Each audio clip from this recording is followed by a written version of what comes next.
এই হচ্ছে আমার টুকটুকি বুড়ি, যে বুড়িটা শুধু নাচে আর নাচে। একদিন একটু নাচ না দেখালেই হচ্ছে ওর মনটা খারাপ হয়ে যায়। তো আপনাদের সাথে আবার একটু শেয়ার করলাম।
এই হচ্ছে অবস্থা গাইস।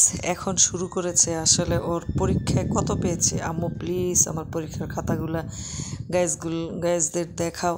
তা বাধ্য হয়ে একটু খাতাগুলো আপনাদের সাথে শেয়ার করলাম। এই হচ্ছে ওর ড্রয়িং খাতা। আসলে খুব সুন্দর করে ড্রয়িং আঁকতে পারে। মাত্র স্কুলে যাচ্ছে, তাই কিছু কিছু লিখে শিখেছে আর কি। সেগুলো খাতা দেখানোর জন্য অস্থির হয়ে গিয়েছে। বাংলা, ইংরেজি, গণিত আর ড্রয়িং, এই তো অবস্থা। ধন্যবাদ সবাইকে।